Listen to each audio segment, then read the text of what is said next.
na na na na biko enyi Biafra nwantịntị oge bịa maka na rịọ na na na na biko enyi Biafra nwantịntị oge Oziọma Nnamdi emetela anyị n'ụra Oziọma Nnamdi emetela anyị n'ụra Oziọma Biafra emetela anyị n'ụra Oziọma Nnamdi emetela anyị n'ụra Oziọma Nnamdi emetela anyị n'ụra The coat of arms of the Niger Area, used by its presidency, its legislative houses, state governments, federal agencies, and adorn on the people. Yet, no one knows where it originated from officially. No one has a clue as to how it came to be the prime symbol of the Niger Area, aka Nigeria, the label given to a geographic area by Flora Shaw. Nevertheless, there are those that believe that the restoration of a real African country, Biafra that is, would take some sort of miracle. Others still believing that the coming of Biafra could be the last miracle in the eyes of humanity. Yet we, the children of Okike, the Most High Elohim, believe the imminent restoration of Biafra is the restoration of the kingdom of God.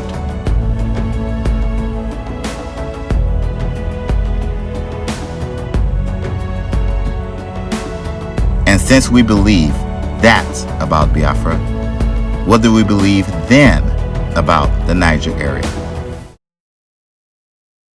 And when he had opened the fourth seal, I heard the voice of the fourth beast say, "Come and see." And I looked, and behold, a pale horse, and his name that sat on him was Death, and hell followed with him. Some say that those that control large aspects of the world speak in a language of signs and symbols. From colors to shapes to logos, such images often declare who owns what and who is controlled by whom, but only for those who can read and interpret such images. We already know the Niger area was put together not by Nigerians, since that nationality never before existed, but by those coming from faraway countries of Scotland and England, giving their local subjects in Africa their identity that they still answer till date. We also know already the Niger area was granted permission to continue to answer the name Nigeria, supposedly as an independent nation with a flag, an anthem, a coat of arms.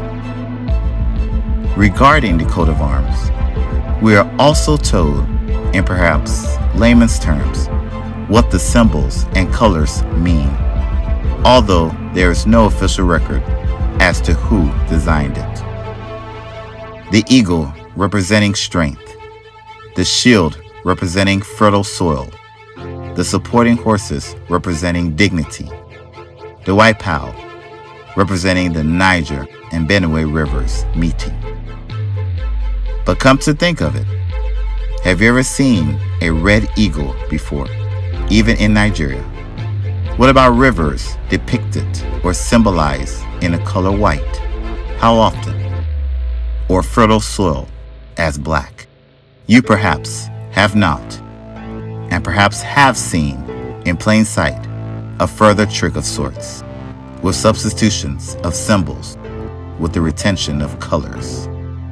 When he broke the second seal, I heard the second living creature saying, "Come." And another, a red horse, went out, and to him who sat on it, it was granted to take peace from the earth, and that men would slay one another, and a great sword was given to him. Today, Nigeria is a leading nation of terrorism, having within it very deadly groups, including Boko Haram and Islamic State West Africa, ISIS, and Fulani herdsmen, responsible for the deaths of scores of thousands and displacement of several million people. When he opened the third seal, I heard the living creature say, "Come and see."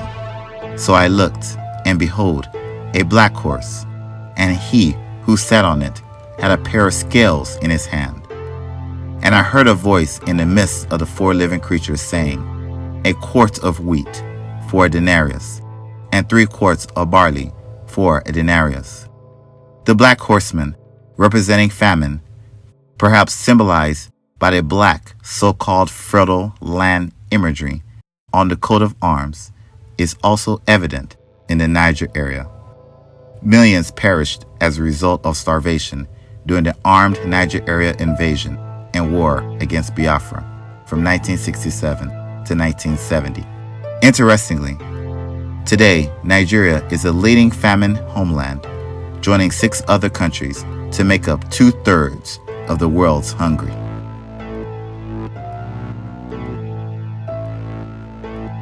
I watched as the Lamb opened the first of the 7 seals. Then I heard one of the 4 living creatures say in a voice like thunder, "Come and see." I looked, and there before me was a white horse. Its rider held a bow, and he was given a crown, and he rode out as a conqueror bent on conquest. As other nations engage in wars with threatening nations and armies, within the Niger area, there have been widespread military operations throughout the area, even in peaceful regions, causing further deaths and destruction. In a previous video, we have exposed the Ariwa hegemony of the Fulani Caliphate, controlling the executive, legislative, judicial branch, along with all security and military personnel, along with a near usurpation of resources and monetary allocations to the absolute peril of Biafrans. The dipping of the Quran in the Atlantic, a dream from Caliphate legends, is becoming a reality, and without the restoration of Biafra, that dream or reality will soon become an eternal nightmare.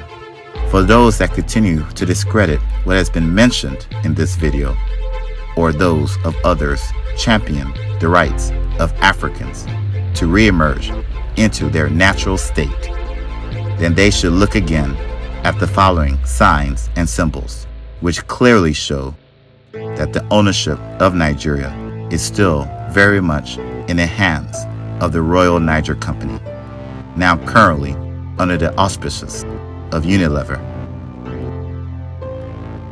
From 1914 to 1967 to 2020, and